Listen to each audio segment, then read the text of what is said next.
Y arrancamos.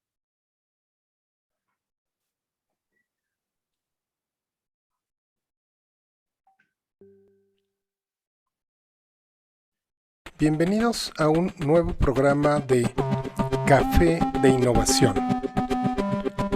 Café de Innovación es un espacio para poder conocer temas de innovación relacionados con la empresa. Vamos a poder ver, mientras saboreamos un delicioso café, temas relacionados con productos, con servicios, con diferentes tipos de innovación. Vamos a estar siempre con un invitado especialista en innovación. Vamos a poder ver diferentes puntos de vista y vas a poder hacer las preguntas relacionadas con innovación. Vamos a ir adentrándonos en el camino de la innovación con cada uno de los programas. Te vamos a llevar de la mano por este fascinante mundo de la innovación. El mundo ha cambiado, el mundo cada vez está moviéndose de una manera más vertiginosa. Está viendo cambios, nuevas tecnologías, nuevos mercados, nuevas costumbres, una nueva realidad. Acompáñame. Soy Ricardo Bolaños. Soy el presidente de la Comisión de Innovación y Emprendimiento de Coparmex Metropolitano. Vamos a entregarte lo más importante de la innovación. Vamos a estar conociendo muchos temas diferentes. Vamos a conocer opiniones, experiencias, metodologías. Vamos a conocer mapas de camino. Todo relacionado con la innovación.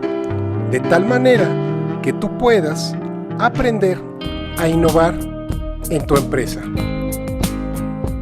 El último miércoles de cada mes, de 5 a 6 de la tarde. Te esperamos. Coparmex Metropolitano del Estado de México. Te invito. Soy Ricardo Bolaños, presidente de la Comisión de Innovación y Emprendimiento de Coparmex Metropolitano. Muy bien, pues ahora sí, después de la bienvenida formal, pues muchísimas gracias a todos. Sergio, muy buenas tardes.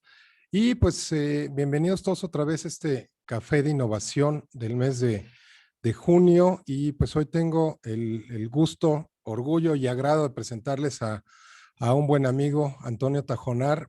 Pero además déjenme decirles, he tenido la oportunidad de tomar cursos de innovación en México, por supuesto, en Estados Unidos, en Europa. Y sin temor a equivocarme, el curso que tomé con Antonio Tajonar está entre los mejores que he tomado. La verdad es que para mí fue altamente impactante la calidad del conocimiento, experiencia y material que nos compartió. Y por supuesto que tenía que invitarte, Toño, a algún café de innovación aquí con nuestros amigos de Coparmex. Toño, pues bienvenido, muchísimas gracias. Realmente te agradezco mucho que nos acompañes el día de hoy. Hombre, al contrario, muchísimas gracias, Ricardo, y muchísimas gracias a todos por estar aquí. Gracias por las porras. Pero no, en realidad yo solamente soy un entusiasta de estos temas y me gusta mucho el formato que tenemos de café porque permite tener este diálogo, ¿no? Y no los webinars que son pues un formato bastante más rígido, ¿no? Y luego las preguntas hasta el final. Sino más bien es una plática entre amigos y eso creo que lo hace muy, muy interesante.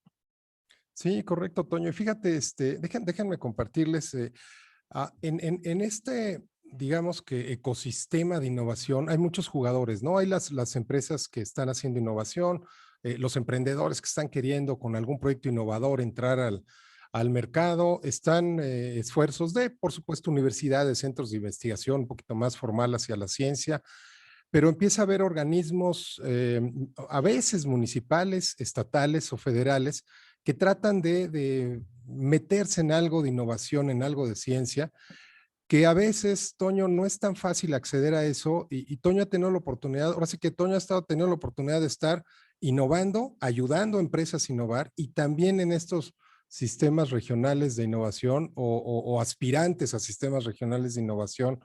Ha habido mucho, la verdad es que yo creo que nos podríamos echar horas y horas hablando de los esquemas, las experiencias y los organismos que están buscando apoyar la innovación en México y bueno, no terminaríamos, Toño. Sí, de hecho, fíjate que nos tocó participar en las experiencias que se hicieron de arriba hacia abajo, cuando se trató de emular los sistemas de innovación regional europeos, y de hecho se siguió la metodología del RIS-3 para desarrollar en México, y, y vamos a decir, tuvieron resultados muy positivos porque logran un efecto positivo, sobre todo a la hora de comunicar los temas en la región y de tratar de empezar a democratizar, valga el término, estos temas. Pero al menos nosotros personalmente pensamos que es una mejor aproximación empezar de abajo hacia arriba, desde el problema, desde la comunidad, desde los actores interesados, ese famoso término de los stakeholders, este, que no es lo mismo que los shareholders, sino aquellos que tienen que estar involucrados en ese proceso y que parta precisamente del interés. Una de las preguntas que en México son muy incómodas es cuando alguien pregunta, ¿y yo qué voy a ganar? Y ese es un tema que a veces resulta como ofensivo. Y la verdad es que esa es una pregunta legítima. El tema es que solo puedes ganar aquello que debes de ganar. Es decir, si estás en la política pública, pues no puedes ganar dinero porque es corrupción, pero sí ganas nombre, gloria, prestigio. Es decir, hay muchas formas de ganar y hay muchos elementos en el intercambio. Y a veces si queremos que actores que son de perfiles muy distintos, cómo combinas el elemento corporativo y el social, ¿no? Que ha sido una tendencia últimamente, ¿no? O cómo combinas el desarrollo municipal con las comunidades, o cómo combinas y se empiezan a dar este tema de cómo estas preguntas tienen ese valor, ¿no? Eh, y a la hora de aproximarlas, pues puede uno tener diferentes enfoques, ¿no? Puede uno ir desde arriba hacia abajo, o puede uno ir, que es lo que nosotros comentábamos, justo desde el grupo que quiere desarrollar esto y eventualmente no tiene todas las capacidades. Y ahí es donde entra este tema de cómo construyes esas capacidades para innovar. Y eso te lleva a establecer esquemas de colaboración para la innovación. Sin importar si somos, como dije hace rato, una pyme o una gran empresa o una comunidad o un gobierno municipal. Eventualmente tener todas las capacidades para resolver un problema puede ser eh, un tema pues limitante para aproximar estos temas de innovación. Claro, y fíjate que me parece que un error que tenemos a veces los empresarios es que no visualizamos no visualizamos la dimensión de lo que deberíamos de hacer. ¿A qué voy? Cuando de repente me ha tocado platicar con empresarios muy, muy pequeñitos, y a lo mejor muy nuevos, y les hablo de innovación, dicen, no, no, no, es que eso es para las grandes, no, es que eso cuesta mucho dinero. Y aquí el tema, yo siempre que les recomiendo a los empresarios, cuando tienen alguna duda, les digo, mira, tienes dudas con lo que te está pasando en la empresa, vete hacia la naturaleza. ¿Qué pasa en la naturaleza? Una semillita recién nacida, o sea, que la pones, necesita muy poquita agua, necesita muy poquita tierra y nace. Empieza a crecer, necesita un poquito más de agua, un poquito más de tierra, sigue creciendo, empiezan a necesitar un poquito más de nutrientes.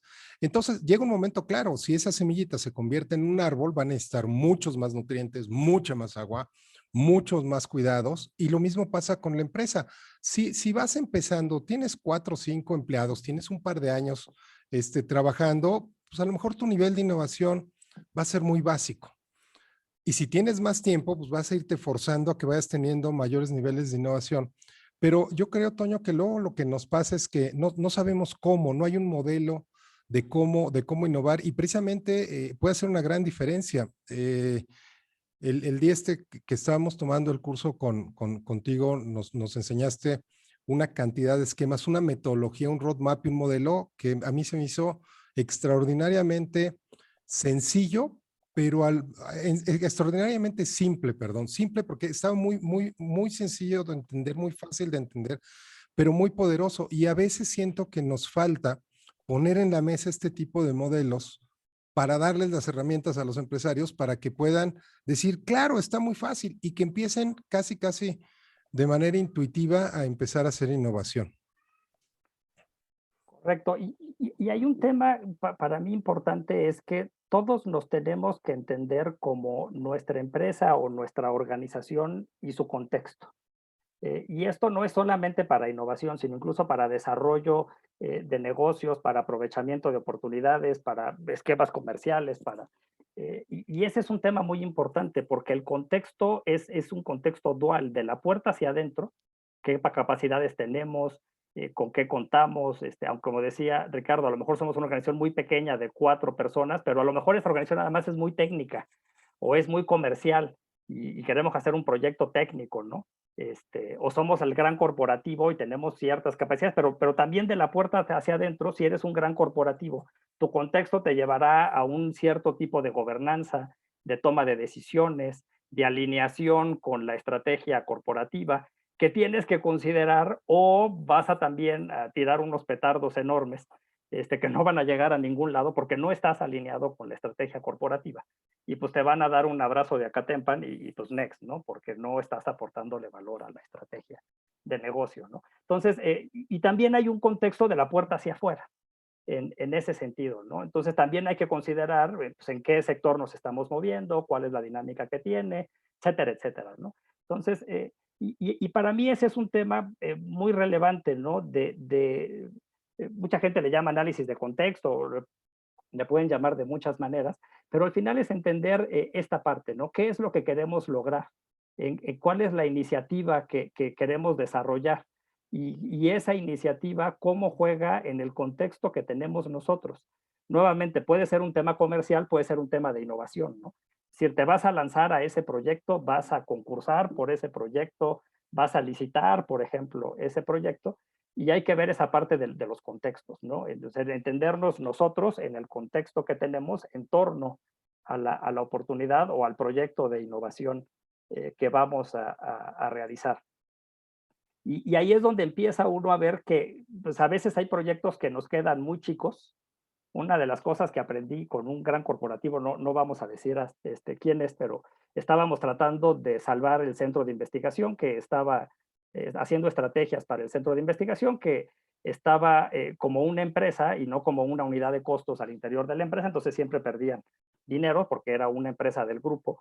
eh, y por lo tanto pues reportaban pérdidas porque era un centro de investigación y había muchos proyectos que eventualmente en la evaluación del potencial de comercialización de la tecnología pues salían bastante bien evaluados. Pero el grupo era muy grande y era un tema, una frase que nos dijeron es, pues uno pues, le gustaría tener un proyecto de 4 o 8 millones de dólares de ventas al año y para ellos eran cacahuates. Y la frase con la cual yo aprendí mucho me decía, oye, Toño, tú no te levantas a lavar coches los sábados, me dicen. Y les dije, no, por supuesto que no, alguna vez lo hice cuando tenía como 14 años. Y me dice, pues más o menos igual nosotros. Estos proyectos ya nos quitan el tiempo, no aportan. Es decir, en el contexto de la empresa, del gran corporativo, este tipo de iniciativas distraían la estrategia de negocios y por lo tanto no eran considerable. Entonces, ahí es donde también hay que entender el contexto de la gran empresa y de la pequeña. Y pues tiene uno que buscar las estrategias, ya sea para darle salida, no dentro del corporativo, a este tipo de iniciativas con un esquema, pues ya sea de spin-offs o de comercialización de tecnología de otra vía, para tener estos elementos. Y por otro lado, si uno es una organización muy pequeña, también ver que aspirar a proyectos grandes requiere de la construcción de capacidades, de alianzas que sí nos permiten llegar en la medida en la que uno pueda acercarse a eso, estableciendo los elementos que nos van a permitir jugar en ese contexto, ¿no? Y pues no, aquí no hay bueno y malo, que es una frase que luego me critican mucho, sino pues hay que entender que hay oportunidades que son buenas para Ricardo y no para mí, por el contexto propio que tiene. Y me acuerdo de una frase también muy criticable que decía alguien es que ese cree que por su linda cara va a poder hacer este negocio, ¿no? Y la linda cara, pues es parte de este contexto. ¿Qué quiere decir? Hay muchos negocios que ustedes van a hacer por el prestigio y por el valor que tienen, vamos a decir, ganado a través de éxitos pasados, ¿no? Y esa es la linda cara. Ese es su contexto. son negocios que ustedes sí pueden hacer y eventualmente nosotros no, o al revés. Pero bueno, ese es un tema ahí para plantear. Y ya sobre los métodos, perdón, pues me largué mucho en la pregunta, pero la pregunta Adelante. real era sobre los métodos. Perdón, Toño. Yair, si nos Adelante. ayudas con la encuesta de entrada. Y hablando de contextos, siempre ponemos una encuesta al inicio para ver quiénes nos acompañan, cuál es la posición, el rol que juegan en la empresa y el tamaño de la empresa. Entonces, si me ayudan contestando para tener un poquito el esquema, precisamente, Toño, el contexto, porque sí, como bien lo dices, digo, es muy diferente, lo que es bueno para uno, a lo mejor es malo para el otro, y aquí hablamos de estar más o menos en igualdad de condiciones. Ahora sí, adelante con la parte de los modelos que nos comentes. Sí, correcto. Y bueno, déjame nada más para ver si la gente entiende qué es innovación o no, qué no es innovación. Ya está, hasta yo la estaba contestando. Bueno, ahorita ya la saco y no la contesto. Esta parte de aproximar la innovación, eh, digamos que hay un montón de marcos de trabajo y herramientas. Y para mí la recomendación general es que hay que entender esa parte del marco y las herramientas. Hay herramientas que son muy útiles, pero que otra vez basado en el contexto y en el tamaño de la organización pueden ser poco prácticas o poco accesibles, ¿no? Es decir, un estudio de mercado. Un buen estudio de mercado, pues cuesta una lana, más o menos unos 50, 60 mil dólares. Si vas a decidir con él, eh, si eres un pequeño startup, pues no vas a mandar a hacer un estudio de mercado de ese tipo. Bueno, depende del contexto y la situación que se tengan, ¿no? Y eso no quiere decir que los estudios de mercado sean buenos o malos. Volviendo a esto, son una herramienta que tampoco es una encuesta chafita que haces por ahí levantando afuera del metro. Eso no es un estudio de mercado, pero pues hay gente que ahí luego los mandan a los pobres muchachos a hacer encuestas por ahí. Y en realidad, pues bueno, esas son encuestas. Pero a lo que me refiero con esto es la forma de aproximar lo que se va a hacer. Sí es importante basado en la organización que somos y en otra vez el proyecto y la iniciativa que vamos a desarrollar. Si yo voy a plantear una inversión de 50 o 60 millones de dólares para poner una planta nueva, pues el estudio tiene que estar muy bien hecho, porque se vuelve muy relevante para la capacidad que va a tener la planta y para una serie de condiciones respecto a la inversión. Si apenas estamos empezando y nos estamos juntando en un café para ver qué vamos a hacer, pues lo importante es pegarle al mercado y empezar a salir y tener, o sea, el mercado es mucho más grande de lo que vamos a poder vender dos personas en un inicio, si no hemos levantado inversión. Entonces, eventualmente hay otras herramientas que van a ser de utilidad para empezar a contextualizar eso. Y ahí es donde entra la diferencia entre justo esta parte del proceso y las herramientas. Uno tiene que definir el proceso con el que uno va a trabajar, es decir, un poco esta parte de los pasos, qué es importante, cómo voy a ir desdoblando la iniciativa que quiero desarrollar. Y basado en el contexto que tenemos, en el interno y en el externo, empezar a seleccionar las herramientas sobre las cuales uno puede trabajar y que van a contribuir al desarrollo de la solución que queremos hacer. Ahora las herramientas se han ido cargando mucho del lado esbelto, de las herramientas de uso rápido y de impacto, incluso en los corporativos, y han tenido un resultado muy positivo. De hecho, yo me atrevería a decir que los grandes ganadores de Lean no fueron los startups, fueron los corporativos. Han tenido un impacto muy positivo en ellos, en las formas de trabajar y de esta parte, ¿no? Entonces, marcos de trabajo hay muchos, ¿no? Ahorita el estándar de facto es el Design Thinking y su proceso de 5 pasos, y debajo tiene un paquete de herramientas. Los que son un poco más, vamos a decir, canosos, recordarán que el estándar de facto anterior era StageGate, y entonces todo lo hacíamos con StageGate para innovación. Y usábamos normalmente un stage gate de más o menos unas 6 o 7 compuertas, así nos gustaban los procesos un poco más largos, aunque había versiones más cortas, pero en realidad hay muchos más marcos de trabajo. Nosotros en la organización lo que usamos es el modelo de innovación holística del profesor Moritz en Alemania, con quien tenemos una alianza para trabajar con estos procesos, y tiene un esquema de trabajo y de pasos distintos, ¿no? Por ejemplo, una diferencia fundamental es que la fase inicial tiene que ver con la acumulación de energía y de respaldos y de O sea, es decir, no te lances a la iniciativa de innovación si no tienes los suficientes respaldos. Si estás en un corporativo institucionales o a veces hasta de energía, ¿no? El respaldo de tu propio equipo de trabajo, este, las ganas, la motivación, los recursos, eh, y a veces lo que hay que trabajar mucho es eso, ¿no? Antes de dar el primer paso del proyecto, y siquiera de hacer un kick-off meeting, ¿no? Y hay muchos proyectos que los tenemos que trabajar mucho tiempo solo para que puedan nacer correctamente, ¿no? Entonces, depende mucho del approach, ¿no? Que uno quiera tomar. Les digo, ahorita está esto como estándar de facto, hay esquemas que tienen muchos más pasos, otros menos, y dentro de cada uno de esos pasos, pues suele haber paquetes de herramientas para desarrollar. Y ahí es importante entender que una herramienta para innovar no es el proceso completo. Y que no porque tengan una buena herramienta van a desarrollar el proceso, ¿no? Es decir, hay herramientas como brainstorming, que son, vamos a decir, muy populares y muchas cargadas a elementos de creatividad, algunas más discursivas, algunas más intuitivas, pero eso no te hace innovador, ¿no? Eso es sencillamente saber usar ciertas herramientas que en la fase correcta podrán contribuir al desarrollo exitoso de un proyecto. Sí, sí, sí, totalmente de acuerdo, Toño. Y fíjense, vamos poniendo piezas. El proceso y las herramientas. Si no tienes un propósito, ¿no? Pues también para dónde llegas a queriendo innovar, a ver qué te encuentras, ¿no? El proceso de innovación. Me gustó mucho este tema de primero acopiar todo lo más que puedas antes de arrancarte a ver qué sale. Y Design Thinking me parece que es una buena guía, muy sencilla, fácil de aplicar.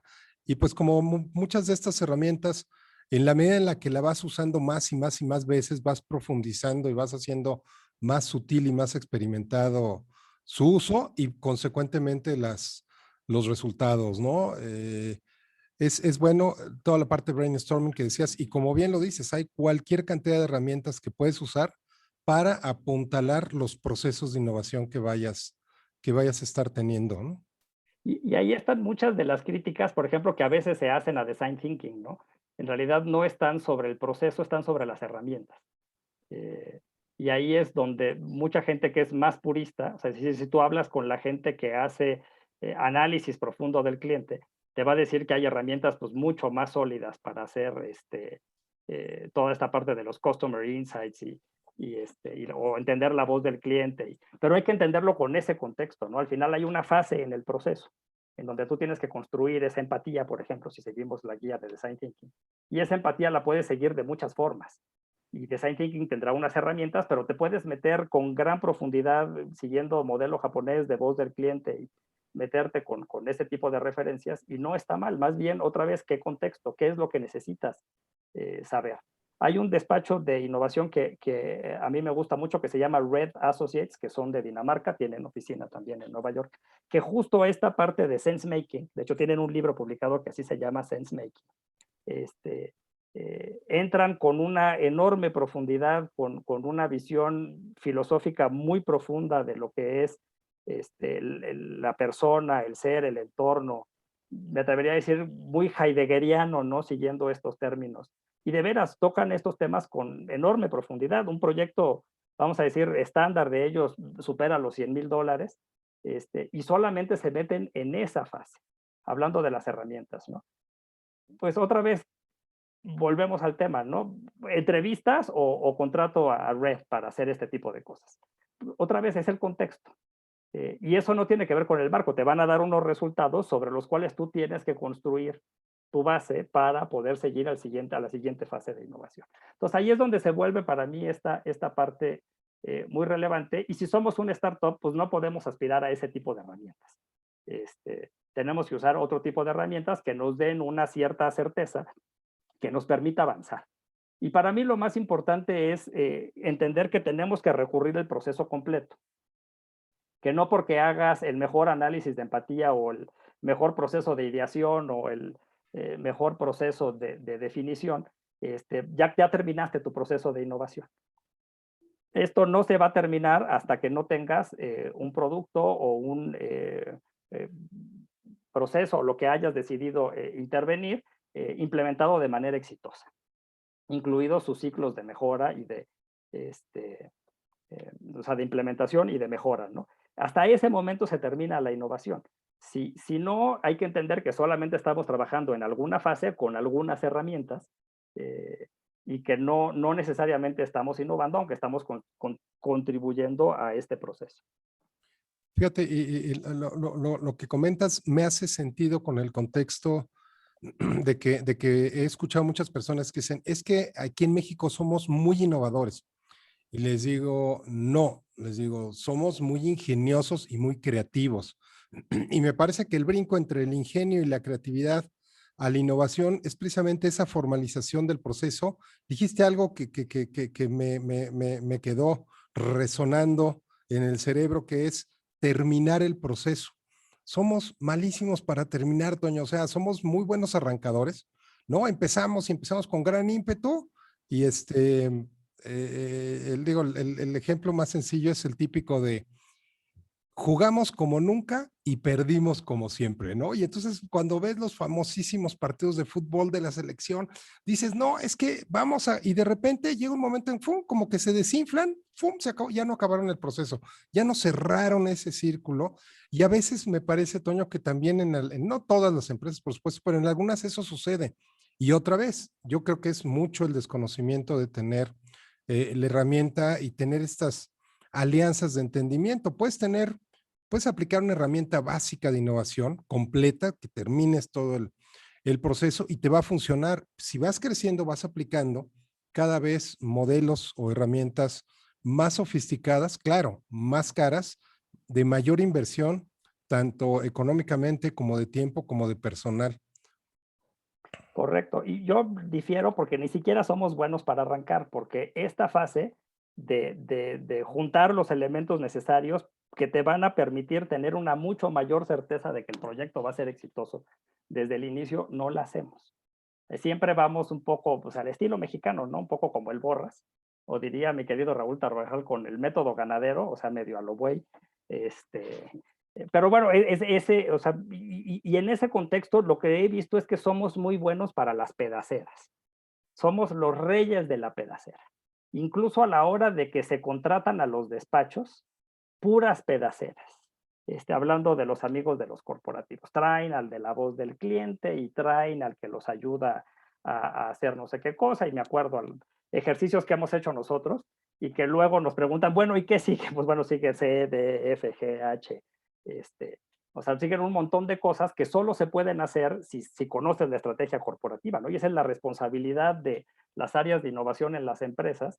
Por un lado es pues, definir sus tubos completos y la forma en la que los van a transitar, que hay muchas formas. Incluso pueden tener modelos distintos para diferentes áreas y aproximación. No tienen que jugar con una sola metodología ni con un solo set de herramientas, ¿no? Esa es la ventaja del corporativo, tienen más elementos. Pero regresando a este tema somos muy buenos para los pedazos. Y entonces vamos sacando pedazos y destellos de valor por todos lados y creemos que eso nos va a sacar adelante el proyecto. Y no, nos genera conocimientos profundos de las áreas y eventualmente es la responsabilidad de nosotros, directivos de la empresa pequeña o directores del área de innovación de los corporativos, juntar y darle coherencia a todos esos pedazos para que se logre la correcta implementación de aquello que se quiere desarrollar, ¿no? Si no sale, por la razón que quieran, porque luego están esos pleitos de innovación contra marketing, por ejemplo, ¿no? O innovación contra producción. Pues en realidad no están entendiendo su contexto, o sea, el contexto en el que juega su empresa en la relación entre marketing e innovación y la forma en la que se toman decisiones para la salida de los productos y la decisión de que un desarrollo sea integrado al portafolio de productos o no. Si eso no está claro, no están entendiendo su contexto de la puerta hacia adentro. De la misma forma que a veces las pymes pues no entienden que nomás somos 8, ¿no? Y que además el día a día pues nos come y que esto ya se vuelve no el segundo, sino el tercer turno, ¿no? Entonces, pues a qué hora le metemos a la innovación si estamos acabando a las 8 o 9 de la noche y empezando a las 8 o 9 de la mañana, y cada día más fritos, ¿no? Entonces, esa parte también es para mí poco relevante y ese es el reto, ¿no? Establecer estos mecanismos que nos van a permitir la transición completa de las iniciativas. Y también hay que entender que aunque uno tenga este proceso muy pulido, pues no todo va a salir, ¿no? No porque tengamos muy buenos procesos y herramientas y gente talentosa que también, digamos que si le seguimos sumando atributos para que la innovación tenga éxito, se necesita conocimiento, se necesita talento, que talento y conocimiento no es lo mismo. Talento hay que verlo como un poco con este rol del hacking que tienen mucho en Silicon Valley, que es básicamente la capacidad de resolver problemas, ¿no? Un poco, diría yo, un poco como de apañárselas para, en la condición que uno tiene para sacar las cosas adelante. Ese es talento. Pero además hay que saber. Hay gente que sabe mucho y no saca el buey de la barranca, pero hay gente que está con muchísimas ganas y con mucho talento, pero tampoco sabe, y pues todo lo que plantea tiene pocas soluciones. O son soluciones poco prácticas, ¿no? En ese sentido. Y les puedo contar una experiencia también de los múltiples. Cuando hace muchos años yo tengo un background de ingeniero mecánico diseñador. Entonces estábamos diseñando sistemas de frenos para una gran empresa alemana, para no quemar tampoco a nadie. Y pues total, por carga térmica a mí siempre se me torcían los discos de frenos, ¿no? Estaba yo en Alemania, ¿no? Entonces, como buen, ya después de mucha desesperación, llego con el director del instituto donde estaba en Alemania y le digo, oiga, es que ¿sabe qué? Pues ya le puse y le hice y le eché costillitas y redobles y nada funciona. Y me dice, ay, Toño, tú no, y era un tema de apañarse. Yo ya llevaba haciendo diseños de experimentos y simulaciones, y usando pues las ganas, ¿no? Y por más que hacía, nada funcionaba. Y llego con el director del instituto y se empieza un poco como a reír de mí y me dice, a ti nunca te enseñaron diseño térmico, ¿ah? Y le dije, no, yo soy mecánico, pero no diseño térmico. Diseño térmico es una materia en donde te enseñan cómo se comportan las cosas que se calientan y se enfrían. Eso te permite diseñar equipo químico, por ejemplo, refinerías, muchas cosas de estos que se calientan y se enfrían, ¿no? Y que tienen pues, su reto. No se comportan igual que las cosas que no se calientan y se enfrían. Pues yo no había llevado nunca una materia de eso. Te explican cómo se resuelve el problema, reacomodo la masa del disco. Es más, me quedó mucho más ligero el disco, quitando de todas las basuras que le había agregado y el disco se endereza automáticamente. No era de talento. Yo creo que llevaba, sin mentirles, a lo mejor más de 200 simulaciones y diferentes diseños, que eso es el tema de talento para apañárselas, pero el conocimiento era muy importante. A lo mejor si alguien tenía el conocimiento y no hubiera hecho el montón de simulaciones, no hubiera salido el proyecto.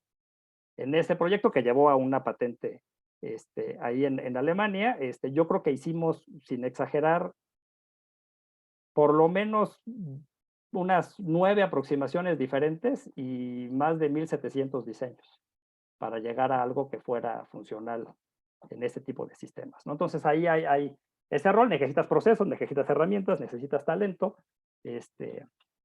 y necesitas también conocimiento, ¿no? Para tener estos procesos exitosos, y todo ello a veces es complicado y va uno metiendo elementos de fuera, ¿no? Es decir, ¿cómo puedo traer al que sabe lo que yo no sé? ¿Cómo puedo hacerme de talento que pueda desarrollar estas iniciativas con gran vehemencia, ¿no? El caso de los startups está muy marcado, ¿no? Cómo se busca ese talento en las fases iniciales para que haya un nivel de compromiso y hay un esquema de premios y de stock options y de cuestiones de ese tipo que te permiten empujar estos elementos porque ahí el proyecto de innovación es todo el negocio, ¿no? O sale o quiebra, ¿no?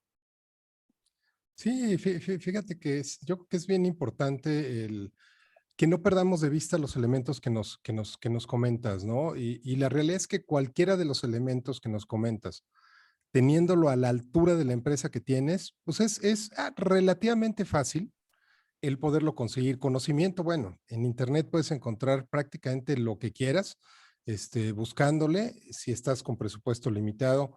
Hay unos cursos extraordinarios, hay mucho cursos digo, universidades, MIT, Stanford, Harvard, tienen muchos cursos abiertos. Claro, no es el último modelo, es el de hace 3 años, pero puedes aprender prácticamente lo que quieras, ¿no? Libros, videos, este tipo de seminarios, en fin, hay mucho de dónde hacerte de conocimiento y pues a veces el talento es a lo mejor un poquito desconectar el esquema al que estás acostumbrado y empezar a buscarle la paña, o sea, justo lo que tú dijiste, me gustó la palabra. Y completas el modelo con todo lo demás y pues mantenerlo en la línea de tu nivel de empresa, ¿no?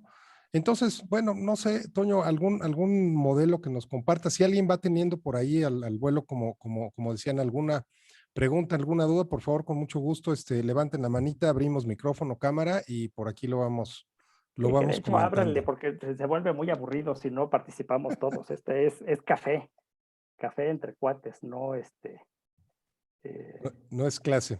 sí, no es clase, y pues platicamos un poco de la experiencia. Si quieren les comparto un par de modelos y les estaba justo aquí viendo esta parte. Ahí no sé si le habilitas a Antonio que pueda compartir pantalla, por favor.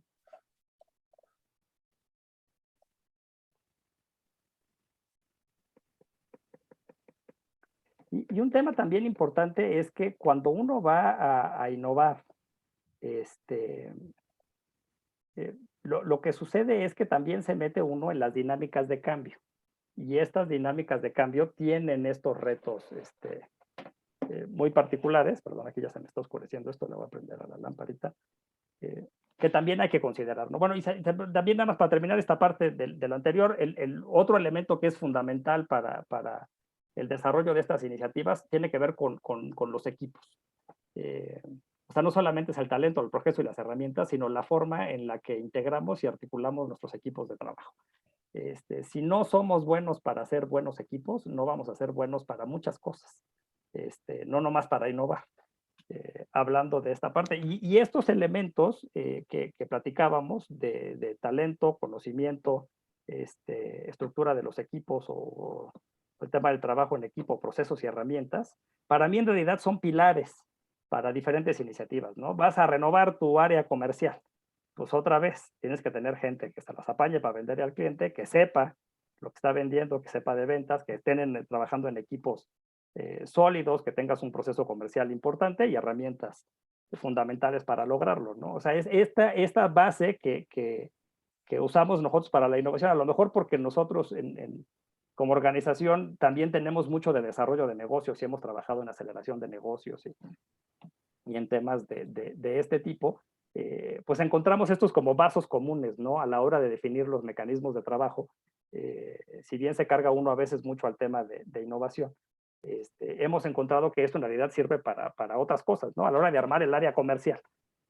Así como hace uno un proceso de innovación, pues hace uno un proceso de reestructuración comercial, ¿no? Y vamos a llegar a los mismos elementos, ¿no? Tienes gente que puede resolver los temas, tienes gente que sabe lo que está haciendo, a quién le está vendiendo, tienes un buen equipo de trabajo, el tema del soporte, cómo los seniors soportan a los juniors, ¿sí? Cómo se gestionan las actividades, ¿sí? Y tienes un proceso comercial exitoso que cuenta con las herramientas efectivas, ¿no? El famoso stack, ¿no? Para esto, ¿no? Entonces ahí es donde entra uno con estos elementos. Entonces déjenme, les paso aquí la...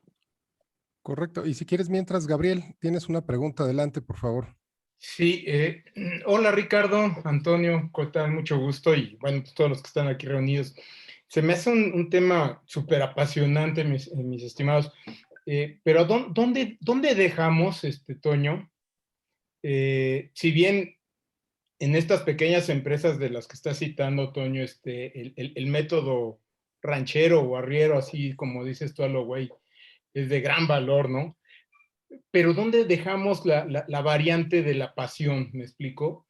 Porque yo creo que forma parte de verdad muy importante precisamente para encontrarnos situaciones en las que de la noche a la mañana encontramos ahí ejemplos que han innovado, pues ahora sí que con el Durex y el sacapuntas nada más, ¿no? ¿Dónde dejamos ahí esa situación, Toño? Mira, No sé si sea para mí la pregunta o pasión, comentario. sí, Gracias. voy a ser a lo mejor aquí un poco abogado del diablo, Sí. porque yo creo que la pasión está sobrevalorada. Te voy a Iska, explicar ¿me puedes abrir la ventana tantito, por favor? Aisha. y te voy a explicar por qué está sobrevalorada la pasión. O sea, la pasión es fundamental. O sea, yo estoy de acuerdo contigo, pero es fundamental en aquellos lugares en donde la ventana de tiempo está acotada. Es decir, si tú no sales en un cierto periodo, se vuelve crítico. ¿Por qué? Porque sin importar todo lo que ya habíamos hablado, es muy posible que no salgas en el tiempo que tienes que salir.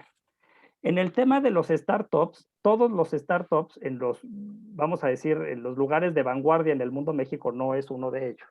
Las oleadas de inversión se dan en ciertos periodos de tiempo. O sea, si tú no estuviste en la oleada de realidad virtual y quieres presentar ahorita una idea de realidad virtual, eres ininvertible, porque solo estabas en esa ventana.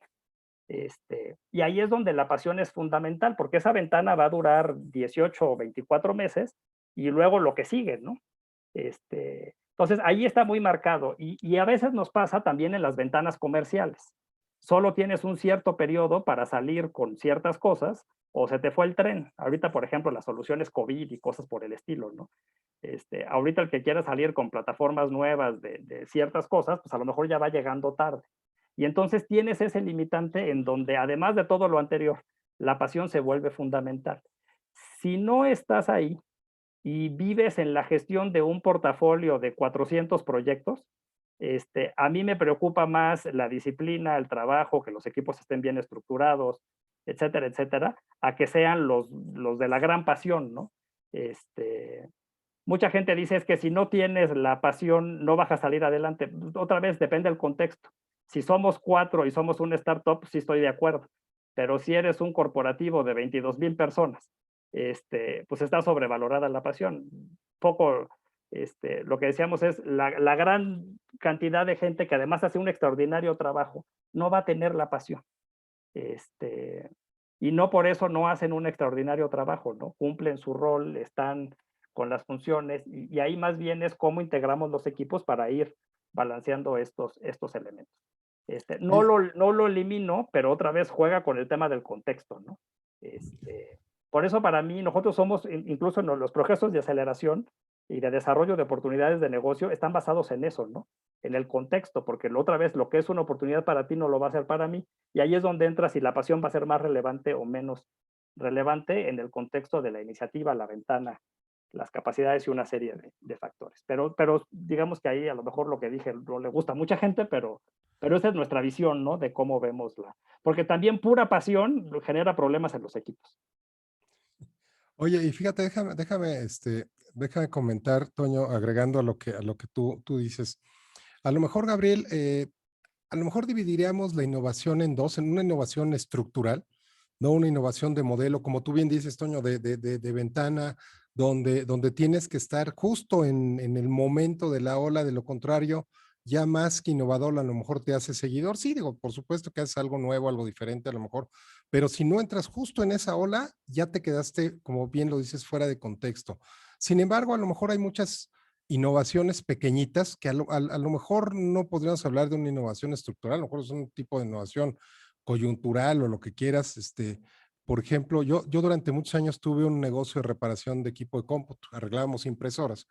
Y entonces hubo un equipo, un modelo de impresoras que salió malo porque donde venía la cama donde pones la parte para la inyección de tinta, se vencía un poquito y entonces ya no funcionaba. Entonces, bueno, por ahí uno de los técnicos encontró que con la tapita de la pluma Bic, ¿no? Con la tapita esta, la cortabas y era justo el tamaño para arreglar el problema. Lo ponías, lo cortabas, arreglado el problema. Bueno, esa solución innovadora, ¿no? Fuera de cualquier formalidad, pues o sea, la regresamos con el fabricante y en lo que hacían la corrección de fábrica, pues así se estuvieron arreglando los equipos por algún tiempo, ¿no? Pero eso no, bueno, fue algo que solucionó un problema, pero ni nos dio posicionamiento en el mercado, ni aprovechamos alguna ventana, algún contexto, nada, ¿no? Simplemente fue, como te decía Toño, a lo mejor la inventiva aplicada en solucionar un problema de negocios, ¿no? Y hasta ahí nos quedamos con esa parte. Sí, y ahí es donde entra esta parte ahí no entra la pasión, ahí entra la estructura, la capacidad de que la gente puede implementar, probar, desarrollar y que las cosas se queden, ¿no? Porque de manera natural lo vamos a hacer.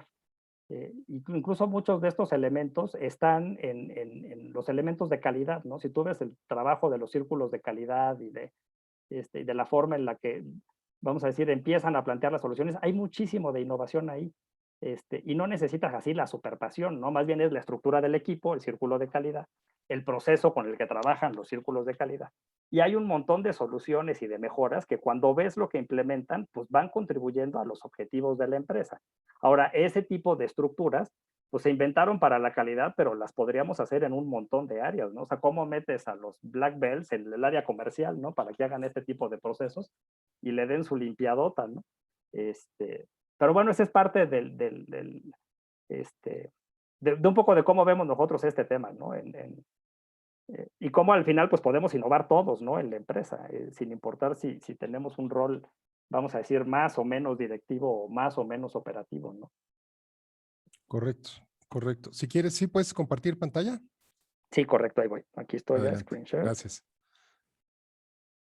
¿Ahora cuál? Porque en lo que hablábamos abrí como 5 presentaciones, ahora no me acuerdo cuál era.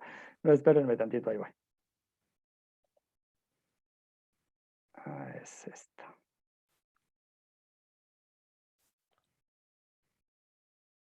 Bueno, la voy a compartir toda y ahí nos vamos peleando.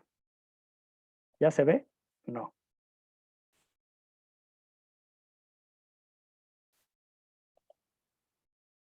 Ahí va.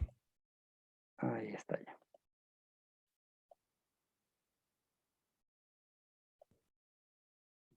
Listo, ahí está, marcos de trabajo para la Exacto. innovación. ¿Se ve lo negro o se ve la presentación? Se ve tu vista de presentador, se ve la diapositiva del lado izquierdo y la que sigue del lado derecho. Ok. Entonces no, entonces voy a quitar este porque este no era. Entonces más bien me voy aquí a...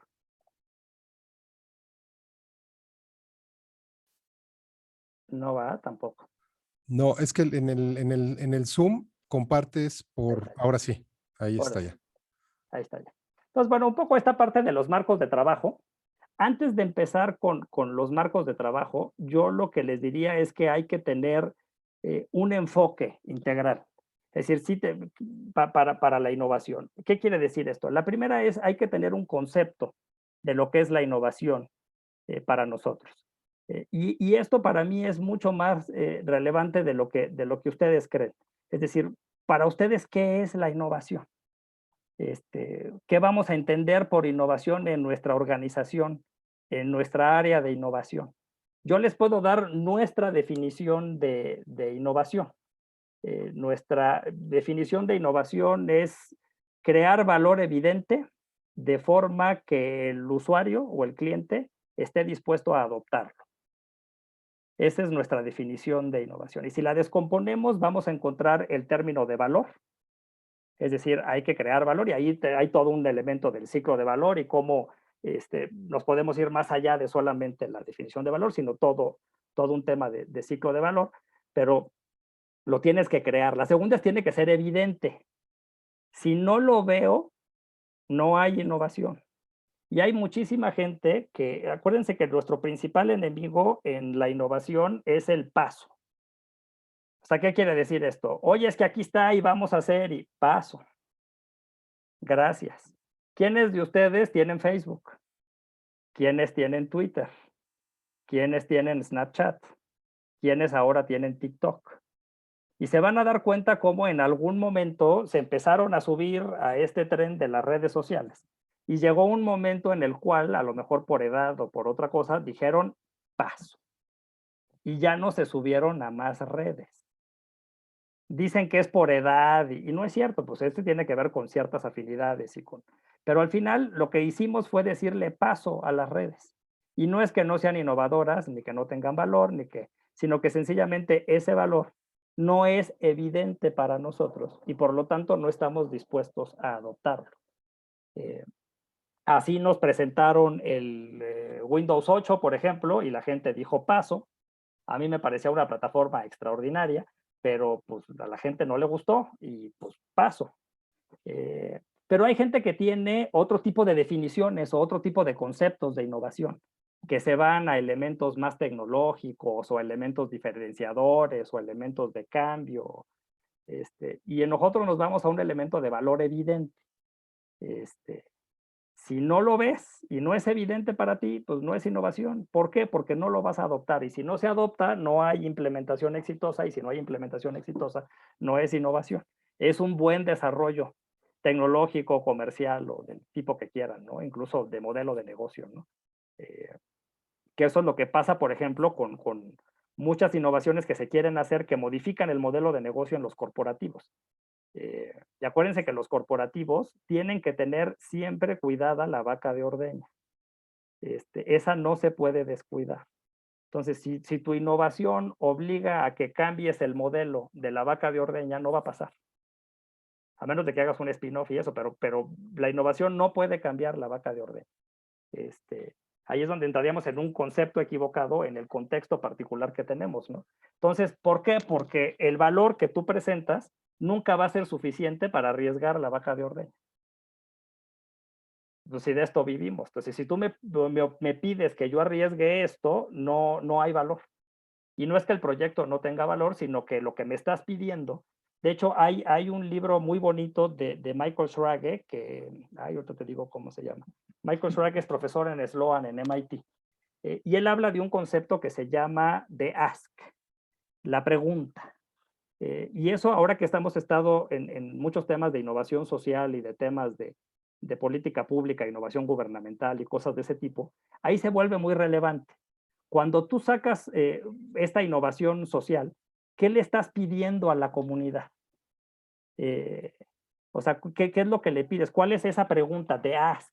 Entonces, si tú le estás pidiendo que aprenda, que se vuelva tecnólogo, que se vuelva mecánico de la instalación, pues todo eso que le pides no es aceptable. Y entonces no te está diciendo que el sistema de bombeo sustentable no sea importante, sino sencillamente lo que me pides no es factible para mí. Y entonces lo que digo es paso. Por eso este tema de valor evidente y que esté dispuesto a cambiar. Si no estoy dispuesto a cambiar, no va a haber implementación, no lo voy a poder adoptar. Entonces, ese es nuestro concepto de innovación. Y eso pues, nos ha permitido desarrollar pues, un montón de proyectos, además de las partes del contexto y de una serie de cosas que hemos platicado, pero que nos ha permitido poder tener elementos y atributos importantes para poder desarrollar exitosamente iniciativas de innovación, ¿no? Pero si este concepto no lo tienen claro y no se comunica al resto de la organización, pues cada quien va a entender cualquier cosa y cada quien va a tener atributos particulares para sus proyectos y para sus condiciones y cada quien va a pensar que lo está haciendo bien cuando en realidad bajo el criterio general pues no está alineado y por lo tanto no lo está haciendo bien. Y luego, bueno, si son corporativos, pues saldrán muy mal en las evaluaciones que se hacen, ¿no? Si eres pyme, pues como nunca evalúas nada, pues nomás vas a ver cómo todo se va al abismo, ¿no? En ese sentido. Bueno, la segunda parte es la cultura de innovación. Es decir, sin importar si somos una empresa pequeña o grande, sí hay que promover este tema de la cultura. Es decir, que sea algo, como decía Ricardo hace un momento, estos elementos de poder implementar y que la gente lo pudo resolver y que tuvo los elementos y el tiempo para poder buscar este tema de las soluciones y de los cambios y se vuelve un tema relevante, ¿no? Y eso nos va a definir la cultura que tenemos nosotros para innovar. Si vamos a tener una cultura del manazo y de cada que alguien mueve algo le vamos a pegar un zape, pues no es una buena cultura de innovación, pero a lo mejor esa es nuestra cultura. La cultura ahí va a estar. No sé si me voy a entender, es un poco como el posicionamiento. Pues tú puedes trabajar en ello, que de eso es de lo que se trata, pero el posicionamiento ahí va a estar. La gente te va a identificar como el barato y malo, o como el caro y malo, o sea, vas a tener esa parte ahí. Igual aquí pues, va a haber una cultura. Tu cultura puede ser muy mala, de todo se frena, cada que hago algo me regañan, y ahí va a estar. O una cultura de aquí no les importa, o una cultura o sea, sin importar, hoy en día ustedes tienen ya una cultura de la innovación. Y otra vez hablando de ese contexto, pues habría que analizarla y ver cómo podemos empezar a gestionar estos elementos de cambio. Y ahí también, nosotros hemos estudiado mucho los elementos de calidad para innovación y cómo han fomentado la cultura de la calidad y la cultura de la innovación, pues podemos tener ahí ciertos aprendizajes de cómo fueron promoviendo esto y fuimos volviendo organizaciones de alta calidad, ¿no? Ahora el reto es convertirlo en organizaciones de una alta innovación, ¿no? En ese sentido, porque sí pudimos hacer la transición a la calidad de manera muy exitosa. Hoy tenemos una calidad muy grande y esa cultura ya se vive en muchas empresas. Creo que es momento de ir migrando a la otra, ¿no? Pero es esa idea, ¿no? La cultura ahí va a estar. Y hoy tenemos mucho una cultura del manazo, ¿no? Que nadie se mueva, que el que se mueve lo regañamos. Yo hace muchos años salí de una organización por hacer cosas. Pero bueno, ese es otro tema. La otra es que además hay que tener una estrategia de innovación. Y esto es un poco innovar para qué. Y ese es un tema también muy relevante, ¿no? En ese sentido, ¿no? Sobre, o sea, cuál es la expectativa y sobre qué tiene que contribuir la innovación. Porque si no, podemos hacer las cosas incorrectas de manera correcta. Es decir, y ese es un grave error, ¿no? Es decir, ejecutamos proyectos extraordinarios que no van a ir a ningún lado, porque están fuera de la estrategia. Es decir, ejecutar el proyecto de manera correcta nos lleva al siguiente punto, que es la metodología de innovación, que era un poco lo que hablábamos, de tener esta parte de procesos, herramientas, el talento. Pero además necesitas la estrategia para innovar. Si no, no vas a contribuir. Normalmente en una empresa grande la estrategia de innovación está alineada con la estrategia corporativa y va contribuyendo de manera directa en esos indicadores de diferentes maneras, ¿no?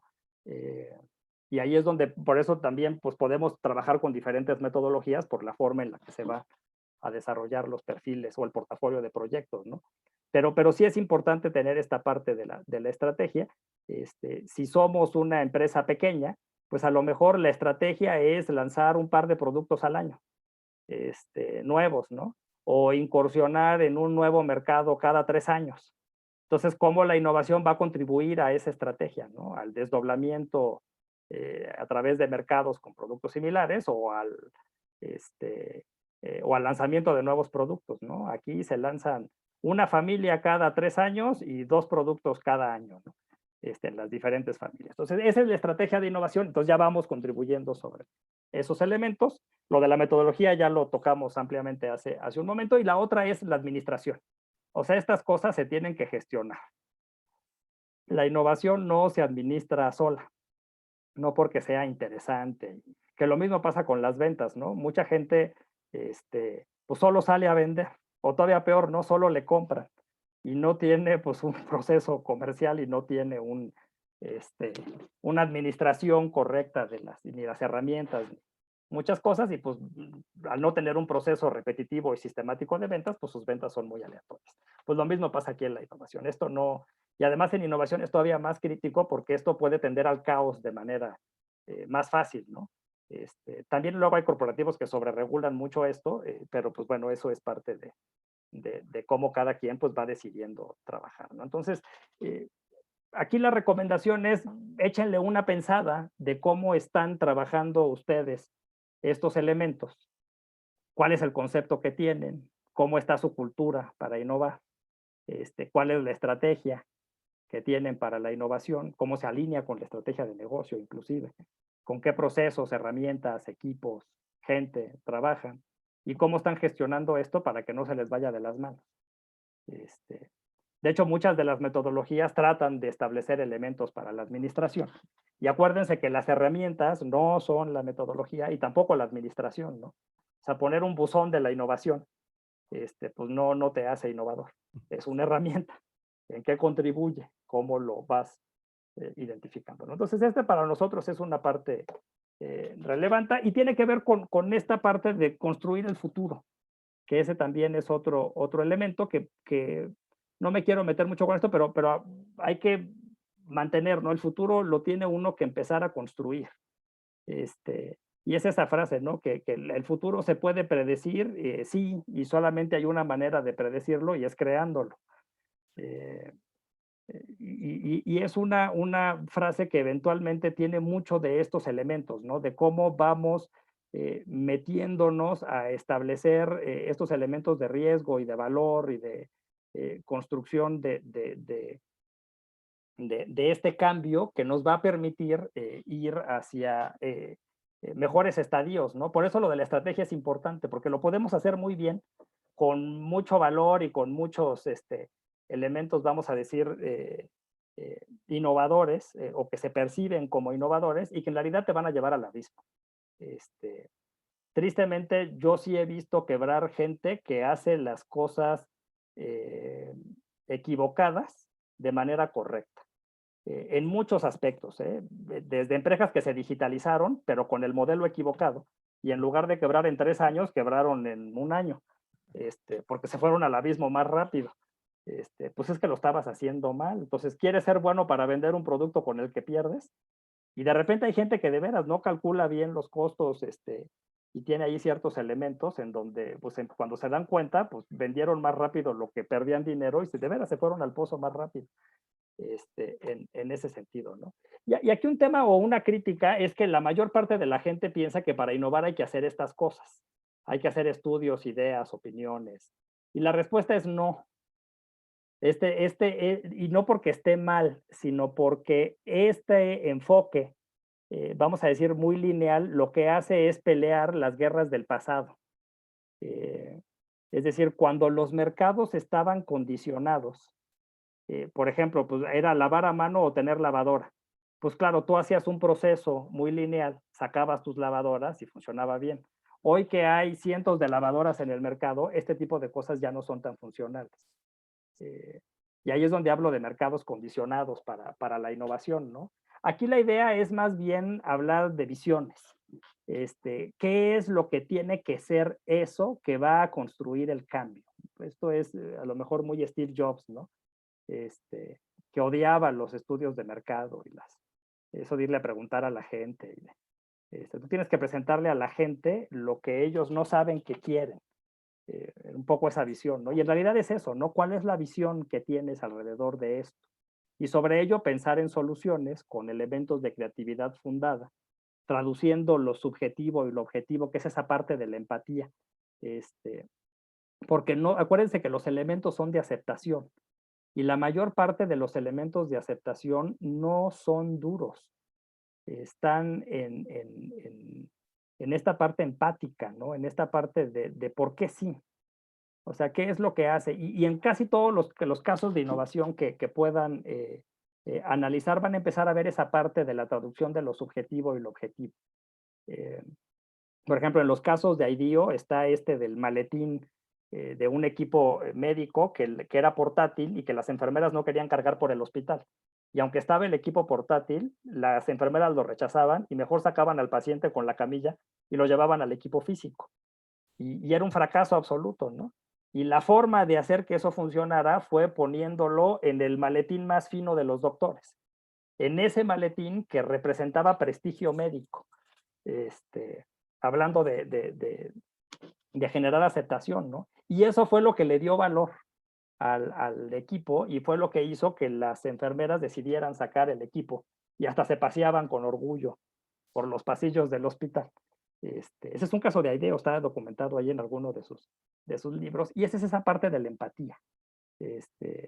Y lo podemos ver en muchos elementos. Y al final hay que construir sinergias, ¿no? Entonces, empezar a cambiar esta aproximación de los ingredientes iniciales, de tener una visión clara, de pensar en soluciones, de tener elementos para esa creatividad fundada, que es importante, porque luego tenemos creatividad infundada, que también es muy mexicana, ¿no? En donde aportamos, donde no se construye valor. Y sacamos un montón de ideas donde no se construye valor.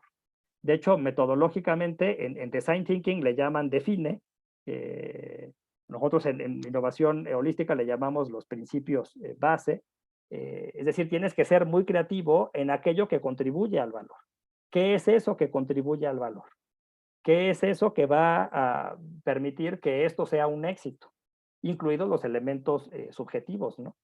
En ese sentido. De hecho, si siguen, por ejemplo, la metodología del job to be done, se darán cuenta que hay trabajos funcionales y que hay trabajos emocionales, y que de los trabajos emocionales hay trabajos emocionales sociales y trabajos emocionales personales. Y en la medida, y la solución tiene que contribuir no solamente a los elementos funcionales, sino también a los emocionales, tanto personales como sociales. Entonces, ¿cuánto vale el cocodrilo en tu camisa? ¿A qué contribuye el cocodrilo? Y ese es un tema interesante, pero lo que decíamos del modelo de negocio, ¿no? ¿A qué contribuye un cambio de modelo de negocio en tu empresa? ¿Cuáles son los riesgos que eso implica? Si no, decíamos, no es parte del contexto, pero en realidad es parte también de estos elementos de la traducción. Entonces, pues sí, funcionalmente se ve muy bien, pero pues hay muchas cosas que pues, nos dan miedo. Y es absolutamente legítimo y pues uno dice paso. Y el último punto tiene que ver con sinergias, ¿no? Hacer cosas que valgan la pena hoy solo es prácticamente imposible. Y eso se los puedo decir abiertamente, ¿no? Yo me consideraba un ingeniero muy hábil y de todo lo que se me ocurrió a mí solo, nunca pasé la Segunda Guerra Mundial. Es decir, mis ideas locas paseando por el bosque, desvelos, pachangas y borracheras y todos mis diseños iba a ser la búsqueda de patentes. Y lo más que llegué fue como al 34, ¿no? Más o menos, a 1934, en diseño mecánico.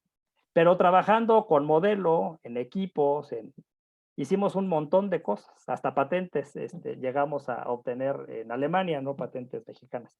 Y se crean cosas, vamos a decir, muy interesantes, ¿no? Con elementos que te permiten ir contribuyendo alrededor de estos elementos. Y por supuesto hubo desarrollos extraordinarios que no acabaron en ningún lado.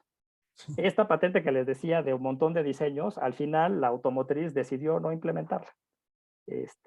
Por otras razones, ahí luego les cuento la historia larga, ¿no? Y ahí es donde entra uno en este tema de pasar de una innovación reduccionista a una más integral. Le llamamos holística porque ese es el modelo que le pusieron en Alemania. Aquí suena como a medicina natural y herbolaria, pero no, en realidad vean el término holístico como un término de integralidad, ¿no? Y normalmente la innovación reduccionista nos lleva a elementos conducidos por la tecnología, el mercado o eventualmente la política pública, ¿no? Buscando una participación de mercado, beneficio, imagen, siempre con un foco en la perspectiva económica o ecológica o social, buscando construir productos o servicios con una racionalidad que represente algo para la empresa o más que para el cliente muchas veces, y está desarrollado normalmente por disciplinas o por instituciones. Esto lo hace, incluso cuando trabajábamos con esta gran automotriz, era muy interesante porque nosotros trabajábamos para la división de frenos, no para la división de innovación. La división de innovación estaba en otro edificio en el cual no dejaban entrar ni a las de las otras divisiones, porque ese sí era el futuro. Entonces, la percepción de innovación de esta automotriz era la verdadera innovación se hace acá.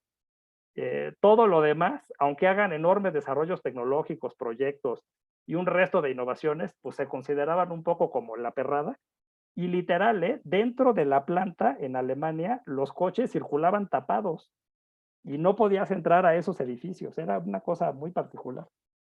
Y era una visión de este tipo. Y la idea es que esta innovación reduccionista hay que empezarla a cambiar si genuinamente queremos contribuir, ¿no? La idea es empezar, como decíamos, trabajar con visiones.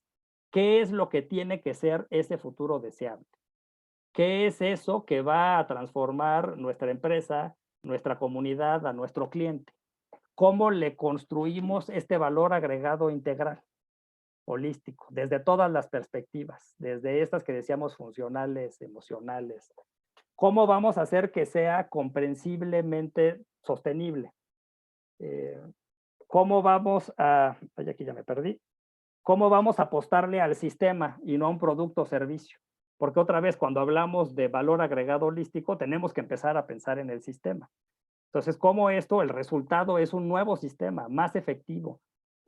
Cómo la racionalidad no es lo que representa para nosotros, sino la relevancia que esto puede tener y cómo está desarrollado a través de sinergias.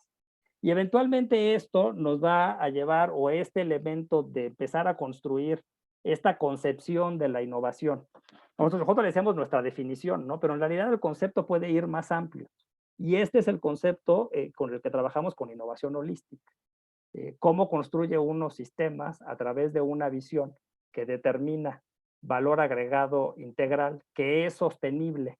Es decir, que no es un fogonazo y que pues funciona una vez y luego no, porque otra vez si no, el valor no es evidente. Y si no es evidente, se te va a colapsar.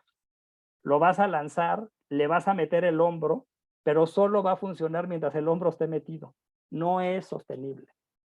Y eso es porque no hay relevancia y no hay sinergia en muchos de los elementos. Entonces, metodológicamente, y ya con esto creo que ya andamos fuera de tiempo, por ahí me pareció la encuesta. Así es. Me voy a los procesos rápido. Este es el proceso de innovación, de la innovación holística. Hay fases que se van trabajando y hay una serie de herramientas. Entonces, ustedes los esquemas de innovación los van a ver así.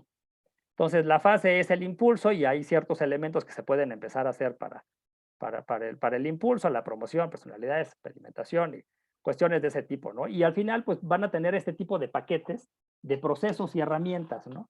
Cómo inicias, cómo determinas la visión destino, cómo elaboras un sistema para el que te dé contexto a la innovación, cómo reflexionas sobre el análisis sistémico de la visión destino, cómo elaboras los principios de trabajo y las funciones núcleo que decíamos hace un momento para desarrollar. Entonces buscas la creatividad en torno a las funciones núcleo y los principios de trabajo que construyen la visión destino basados en el sistema que tienes planteado a transformar, aunque el sistema sea solamente un casco, pero el casco como sistema en el contexto que tiene, ¿qué es lo que hace que ese casco de bicicleta sí se use, se compre, sea más efectivo?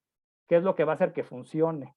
Y te vas a encontrar esos atributos que no solamente son la protección, sino vas a encontrar elementos de sudor, de flujo de aire, de cómo voy a tener un casco con el que sudo menos, pero que también me protege y que también, si no entiende uno claramente esas funciones clave, la parte creativa puede ser increíblemente ambigua, ¿no? Y al final hay que integrar todos esos pedazos en soluciones holísticas que se van a empezar a implementar. Y para eso hay herramientas, ¿no? Este es el modelo, la innovación holística de nuestro queridísimo Foss y Moritz, pero hay muchos, ¿no? Este StageGate, que era lo que decíamos en el entorno, van a encontrar el ciclo del PDMA. El PDMA estaba muy activo en México hace unos años, últimamente ya no he visto, no los he seguido, fui parte de la asociación por un tiempo. Ellos tienen un modelo muy sencillito de descubre, desarrolla, entrega, 3 pasitos nada más, y un paquete de herramientas, ¿no? De hecho, tienen un handbook completo. Si no se quieren echar el handbook completo, se pueden echar la versión for Dummies, que lo hicieron Robin Carroll y Vivi Nielsen. Robin Carroll fue la directora de desarrollo de productos en DuPont, entonces no es un libro, aunque es por Dummies, la verdad es que está bien hecho. Tuvimos la suerte de traer a Robin Carroll y a Vivi Nielsen a México hace algunos años. Este fue un proyecto que corrimos nosotros con el Comecit, por ejemplo, hace unos años.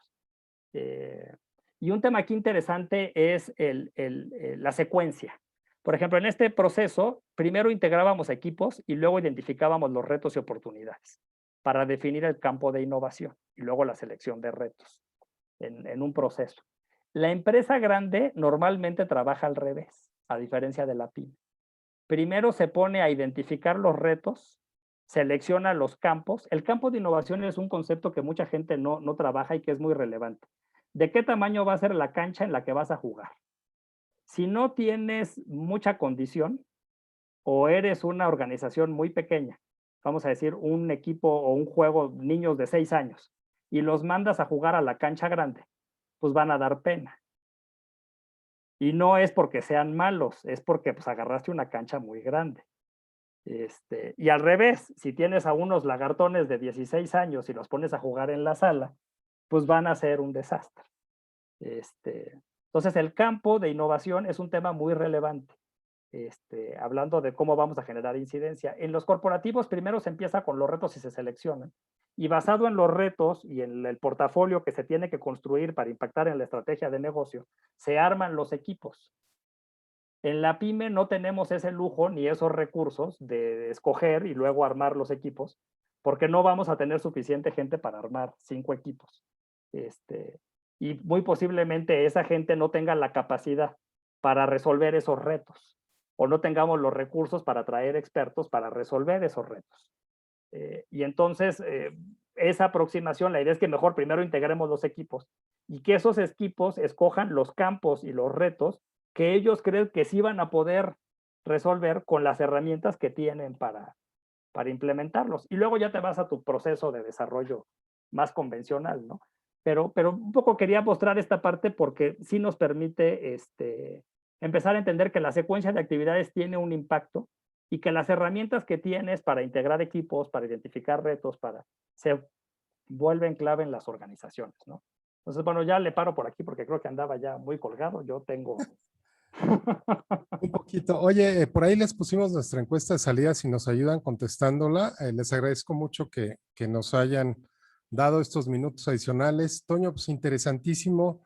El esquema de los modelos, digo, a mí me ha gustado mucho siempre la forma en la que estructuras y comunicas estos modelos. Nos pregunta Dulce, prácticamente, pues con esta pregunta creo que estaríamos terminando. Sí, el primer cuadro que hiciste, ¿no? El ciclo, que si era parte de algún libro o quién era la metodología, ¿de quién era la metodología Eso es parte del modelo de innovación holística de Mori. No estaba citado allá abajo, pero sí, efectivamente. Ya. Con Mori es un tema muy interesante porque nosotros conocimos a Fossi cuando él ya había desarrollado la parte de innovación holística. Y luego tuvimos la suerte de empezar a trabajar, que no quiere publicar el libro, pero ahí fue donde fuimos mucho más proactivos en la parte del desarrollo de redes de innovación. Que de hecho inicialmente la plática la íbamos a cargar de los esquemas colaborativos. Y de cómo vas construyendo estas redes para atacar campos más grandes. Porque el problema es que muchos de los retos que tenemos, no vamos a tener impacto si el campo que escogemos es muy pequeño. Y también he visto que en muchas de las iniciativas de innovación, la apuesta es a campos pequeños, con el supuesto de que ahí es donde lo vamos a hacer bien. Pero en realidad no hay incidencia, aunque se haga bien, y eso no retroalimenta los ciclos de innovación. Y eso pues al final se considera fracaso en la implementación, ¿no? O sea, genuinamente no hay innovación porque la gente pues no lo acaba asimilando, ¿no? Se queda pues parcial al tamaño del problema, ¿no? O del reto o de aquello que queríamos lograr. Te faltaron 4 cosas, ¿no? O 5 cosas. Y ahí es donde había que hacer o más equipos o establecer estos elementos, ¿no? Correcto. Muy bien, Toño, pues ahora sí que te agradezco mucho que nos hayas acompañado en este café de innovación. Creo que el material que compartiste está como para echarnos un curso tranquilamente de 4, 6 u 8 horas, no sé, porque hay mucho material. Creo que nos quedamos con un muy buen marco de entendimiento del modelo de innovación, del proceso y bueno, pues de todo lo que nos compartiste. Y pues otra vez, Toño, te agradezco muchísimo que nos hayas acompañado, invitado por supuesto que para algún otro café con algún otro tema relacionado. Y pues muchas gracias a todos ustedes que nos acompañaron en este café de innovación. Nos vemos el próximo mes, último miércoles de cada mes, de 5 a 6 de la tarde, nuestros café de innovación. Muchas gracias y hasta luego. Gracias a todos, hasta luego. Hasta luego, Sergio. Gabriel, gracias, hasta luego. Pablo, muchas gracias por acompañarnos, hasta luego. Carmen, Dulce, muchas gracias. Sebastián, Miguel, Guillermo, hasta luego. Hasta luego, Ricardo, gracias. A tus órdenes, Guillermo. Hasta luego, muchas gracias. Hasta luego, Miguel Ángel. Hasta Muchas luego, gracias. Para Gracias, inscribirme Dulce. al siguiente, ¿es igual por liga? ¿Lo suben o cómo me enteraría? Te mandamos la información, pero configuramos los eventos para que al inscribirte a uno, te van a seguir llegando las invitaciones para todos los demás. Ah, muchísimas gracias. ¿Sale? Excelente mes, muchas gracias. Gracias, Dulce, que estés muy bien. Toño. Gracias, Ricardo. Perdón por lo atropellado, pero pues quedó más café. A la otra hacemos algo más estructurado, si quieres. No, pues es un café, es el formato, es café, ¿no? Sí. Es un poquito así informal, nos pasamos, pero bien, Yair, muchísimas gracias. Como siempre, muy amable. No tiene problemas con su micrófono, pero por acá es quien siempre nos apoya con todos los temas aquí de la lo que logística y la manejamos. conexión. Qué bueno. Pero bueno, pues muchas gracias, Ricardo, y pues aquí siempre a la orden. Al contrario, Toño, que estés muy bien, un abrazo. Igualmente, hasta luego. Hasta luego, bye.